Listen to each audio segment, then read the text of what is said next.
Oh, good lord, the chat is slapped full already. Good morning, everybody. Let's do it. I know I'm a couple minutes behind. I'll explain.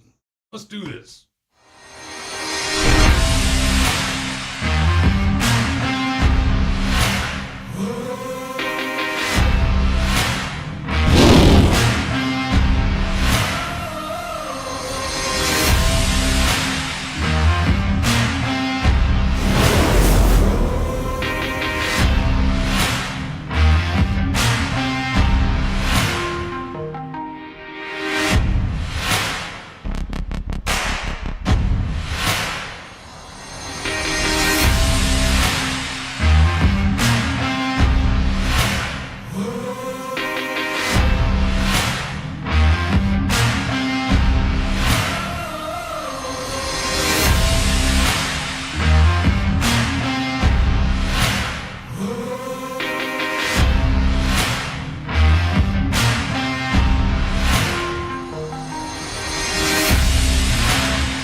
So good morning. Oh shit! I forgot to turn on the light.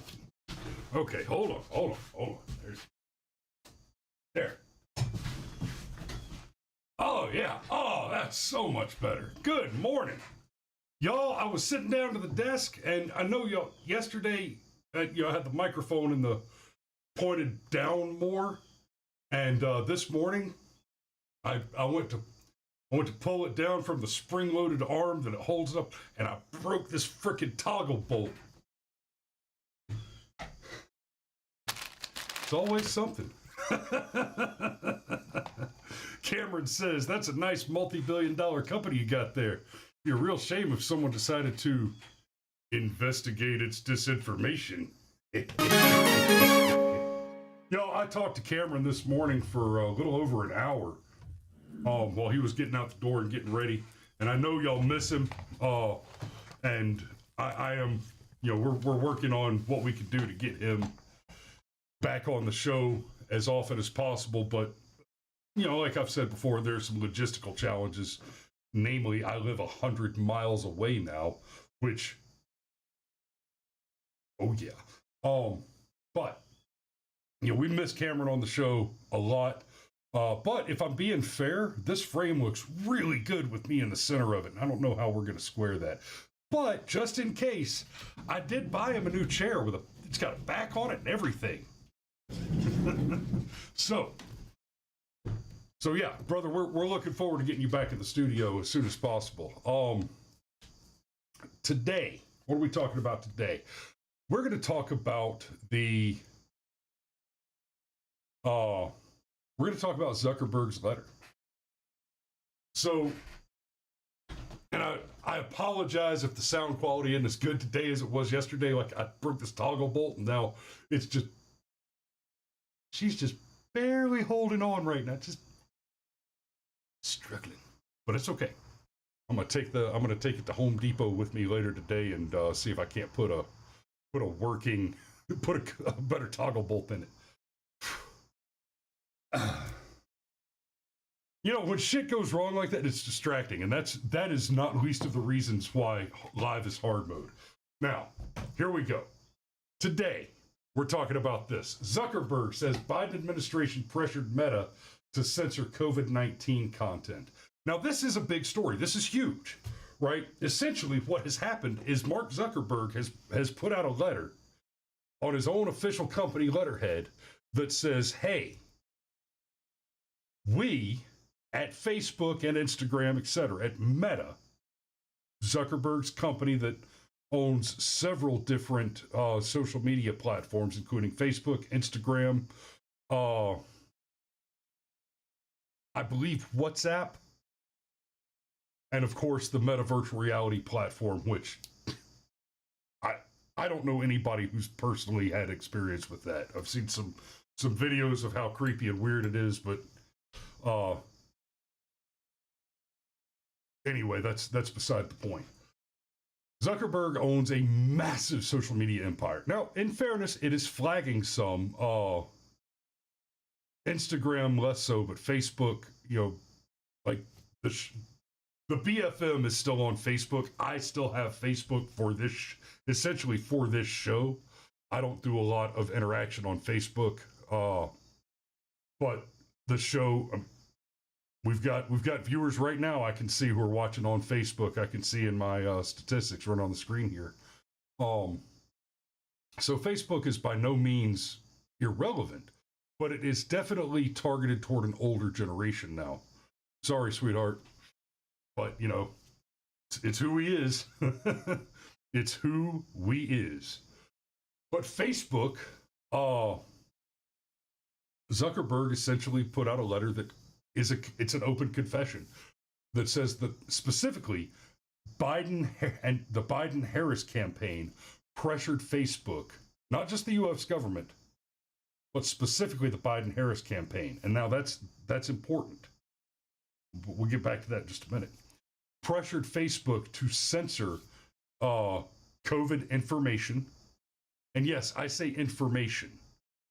We're not going to have time this morning because I want to cut the show right at 8 o'clock or close to it. I'm not going to do a full hour this morning.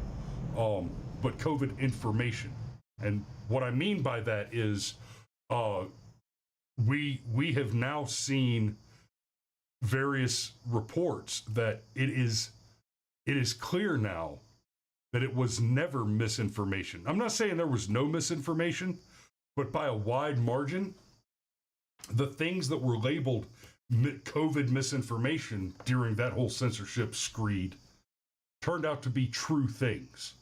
Like the fact that your survival chances dropped dramatically if they put you on a respirator.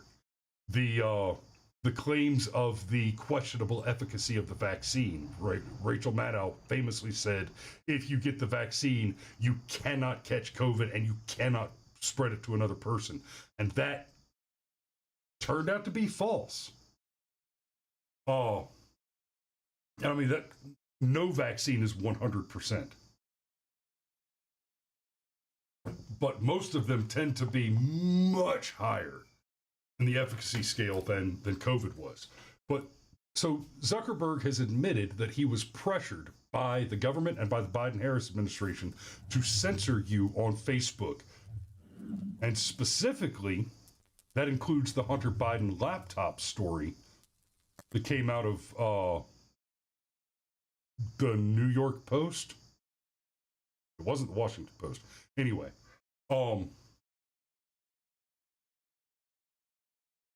Dave says when you're speaking, it sounds like someone else is snoring. That might be the road noise. I'm having a little more log truck traffic this morning than usual. So I don't know what that is. It might even be that the microphone is loose because it's barely holding on with that broken toggle bolt right now. But anyway, the Biden-Harris administration was involved in pressuring Zuckerberg. The government was involved in pressuring Zuckerberg. And that is essentially confirmation. And when I say confirmation, I suspect that if Zuckerberg's going to make the claim, I mean, he owns the companies. The companies have data banks. There are receipts. We may or may not get to see those receipts, but the fact is, it would be naive to expect that those receipts did not exist.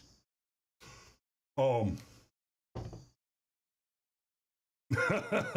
Polak says, funny enough, I get to watch and learn this information for money. Yeah.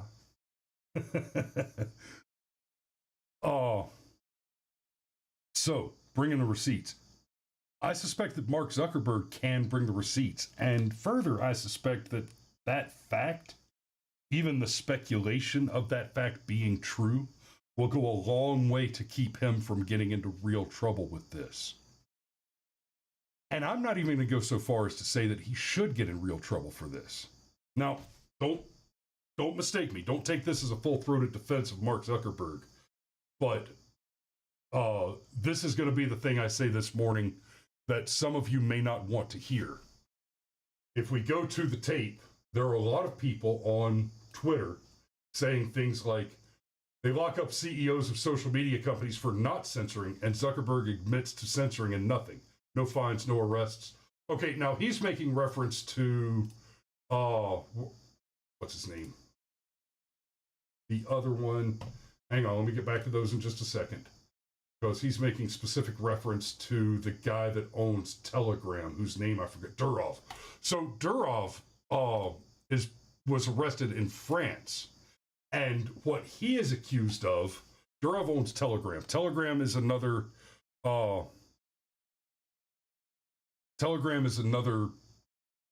messaging app. It's supposed to be a secure messaging app. And people use Telegram to send secure messages back and forth. Let's be real. The reason the government doesn't like Telegram is because you can send messages that are automatically deleted and not stored. The governments don't like Telegram because it's relatively secure. I mean, Telegram is a very secure messaging app, apparently. I've been out of that business long enough that I never had any truck with Telegram, so I can only go with consumer confidence ratings on that one. I don't have any direct inside knowledge. But Telegram's supposed to be very secure, and Durov has been arrested in France and apparently will be tried and sentenced for the crime of not censoring people who use his platform. Now, that's France. France is a little different, but here in the U.S., you've heard him talk about Section 230, and the reason Section 230 exists, I was about to misspeak. The existence of Section 230 actually came out of internet communications, where the question arose as to whether or not certain companies could be held liable for comments made by users over whom the company had no direct control.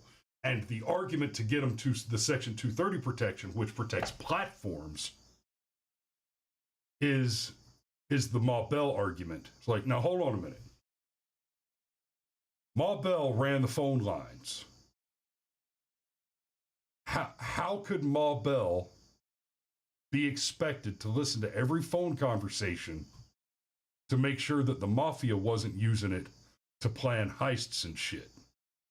And the answer to that question, obviously, is they can't.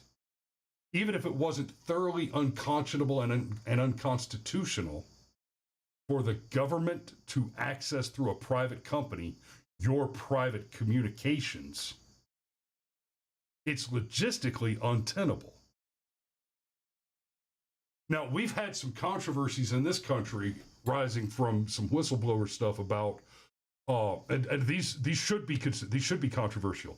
The government recording your metadata and possibly even your individual phone calls, text messages, et cetera, and that's a clear violation of the Fourth Amendment. But understand this: those recordings, there are so many of them that the average citizen can enjoy something akin to security through obscurity. Essentially, there are not enough spooks to listen to all your stupid little phone calls or read all your stupid little text messages, right? We do not have enough glowies back there to sit there and look at every rainfall eggplant emoji that you're putting in your group text between your girlfriends, right? Not an option. But using artificial intelligence to flag them for keywords for later further scrutiny by one of said spooks is totally feasible logistically. But even then, you're getting stuck into the back of a very long queue where you may or may not get noticed, depending on the level of threat priority that's assigned by whatever algorithm, right? So that concern exists. But with the Facebook censorship, I'm sorry, I'm still talking about Durov and Telegram. With Durov and Telegram, he's being charged with the crime of not preventing crime. So I would liken this somewhat to Good Samaritan laws, right? there is an argument to be made. In fact, there was a great episode of Boston Legal where somebody was trying to sue the government over inaction in the Middle East based on the Good Samaritan law, where you can't be charged for failing to render aid to someone who needs it, right? So you're driving down the road, unless you're active duty or reserve, right? Under UCMJ, if somebody wants to get persnickety, if you're driving and you pass by somebody with a flat tire and you don't stop and help them, then you've broken some rules under UCMJ. But as a citizen, as a civilian, if you see somebody broke down on the side of the road, and especially if you see somebody in serious medical distress, right? Somebody's laying on the ground choking. You stop and attempt to give them CPR, Heimlich maneuver, etc. You begin to administer life-saving measures. You can be found criminally liable if you stop rendering aid, the person dies. The argument is that because you were there being seen rendering aid, you were signaling to others who might have intervened positively and saved that life that the work was already being done and they should not interfere. In the Boston Legal episode, they made the argument that the US government was responsible for X number of deaths in a particular country because they went in, they did X, Y, and Z, and then withdrew. And because they went in and didn't finish the job, they should be on the hook for criminal liability because the American government intervening in that particular case was a signal to all other countries that y'all don't need to come here because we've got this. And for that reason, nobody else came to render aid. Interestingly, the argument that won in that episode, if I remember correctly, Alan Shore got up and he made the argument, okay, fair enough. America was there and it was a clear signal to every other country in the world that we were doing the job. And so they didn't need to show up and do the job. And so they didn't show up and do the job. But Your Honor, let me ask you this. When the hell have any of those other countries showed up to do the job on their own anyway? The fact is, we know from past experience, the record of history is clear. They weren't going to show up and do the job, whether we showed up or not. So let me see. Xander says, I'm coming in late and playing catch up. I'm not sure why this was a revelation to anyone. We already knew this, and the Supreme Court already ruled that it was fine for the government to do this. They did not rule that it was fine for the government to do this. The case you're talking about, what they did is they ruled that the plaintiffs didn't have standing and they kicked the argument down to a lower court. And that is a subtle but important distinction. And I hate it when the court punts like that. The whole standing argument is just a bullshit excuse for coward judges to not do the judging they're supposed to do. But let me come back around to the other thing that you're asking about there, because this nicely dovetails into the rest of this conversation as far as Zuckerberg and him personally and whether or not he has any legal liability. So what I'm seeing a lot of this morning is, and actually for the past day or two, people saying, no deal with him, only jail. They're saying lock him up. Zuckerberg needs to go to jail. I want Mark Zuckerberg arrested, indicted, and tried for treason, et cetera, et cetera. It's all over the place. What pisses me off the most about Biden pressure. This is a great point, actually. I was going to get to this separately. Mila Joy says, what pisses me off the most about this is that Biden-Harris pressured him before they were in power. They couldn't do anything to him at that point. They didn't have any power. Okay, so one, that's actually a very good point to make, except that Senator Harris was very much in power at the time, right? Biden may have been out of power at the time officially, but in no means practically. But Harris was in office when Biden tapped her to be the first DEI candidate, right? So that argument falls flat there. However, she does make a good point.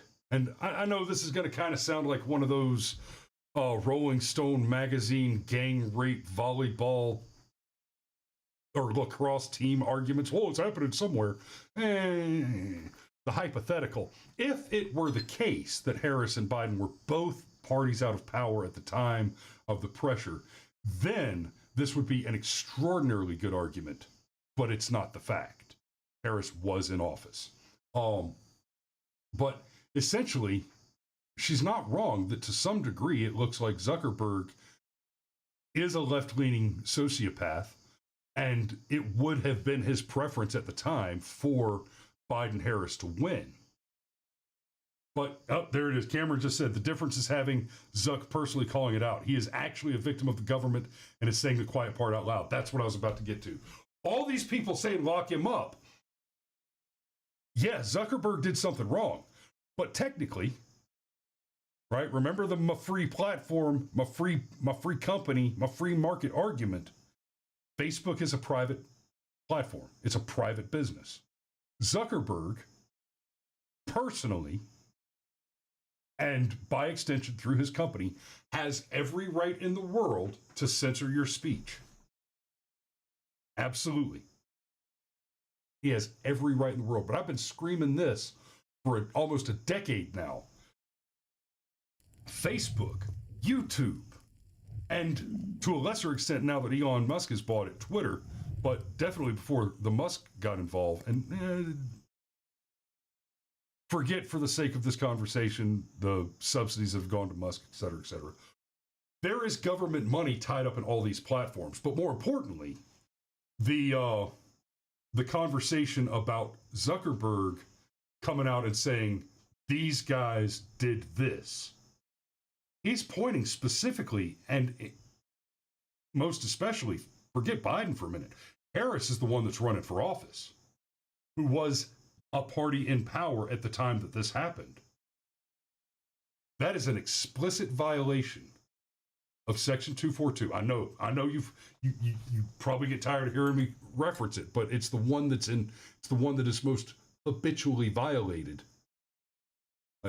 I don't think there is any crime being committed more frequently in the United States today than violations of Section 242, the suppression of civil liberties under the color of law. Kamala Harris, according to Zuckerberg's claim, while holding an elected office, an oath-sworn officer of these United States of America, took specific actions to use the power of government under color of law to cause Facebook to commit these acts. Zuckerberg, it's not that he did nothing wrong, but what he did wasn't a crime. What Harris did in this case, however, was absolutely a crime, and I cannot stress this enough. When a government official commits the crime of suppression of civil liberties under color of law, the penalty for that violation is prison and a fine. Unless, and remember, part of what we're talking about here is the suppression of COVID vaccine and COVID disease information, the suppression of which we now know conclusively has resulted in the deaths of an untold number of people.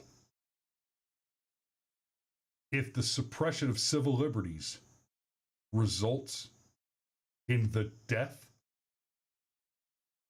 or could have caused the death or serious bodily harm of the citizens suppressed, then the penalty is up to and including the death penalty. It is, therefore, in fact, my contention that Kamala Harris should be tried, and assuming the evidence fits the trial, convicted, and sentenced to the maximum available penalty under the law.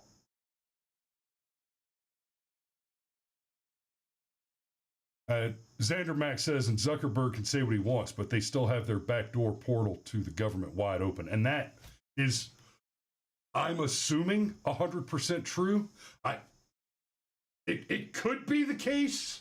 It could be that he wrote the letter and then immediately pulled the giant lever in his office that says, shut down the government access. But you'll forgive me for being skeptical. So Alex is almost certainly 1012% correct that the backdoor portal remains wide open.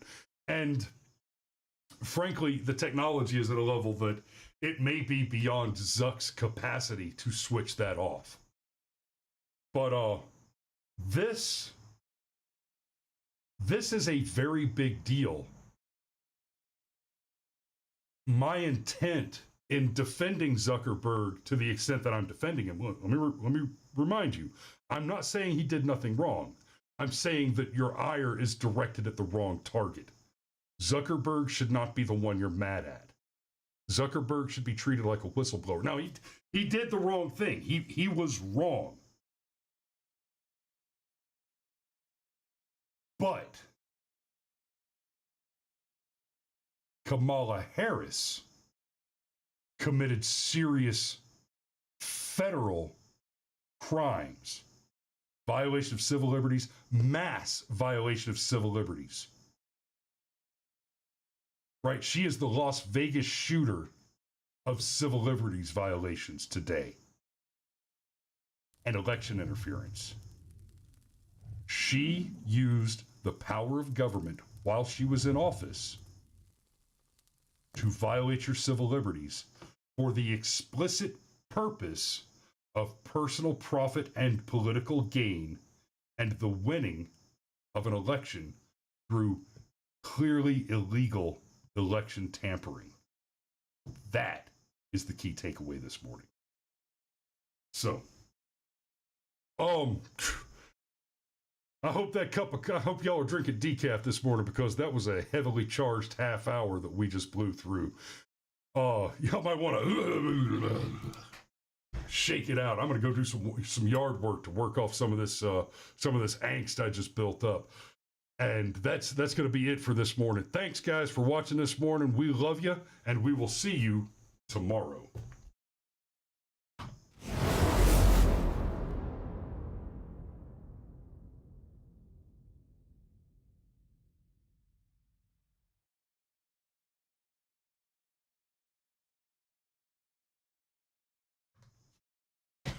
Okay, real quick, Alex, I'm not saying that Zuckerberg never committed any crimes or anything as far as election interference goes. I mean, for the purposes of this specific topic, Zuckerberg is the victim of extortion by the government. That Kamala Harris basically walked in, and like Cameron said earlier on, Kamala Harris walked in and said, "Hey, Mark, that's a nice multi-billion-dollar company you got here. Be a shame if someone were to audit it." So, just to be clear, yeah, still fuck Zuckerberg, and there's a lot that he should be locked up for, but this isn't it. And your ire over the censorship thing should be pointed at the government and especially Kamala Harris. So, yeah. Y'all be safe out there.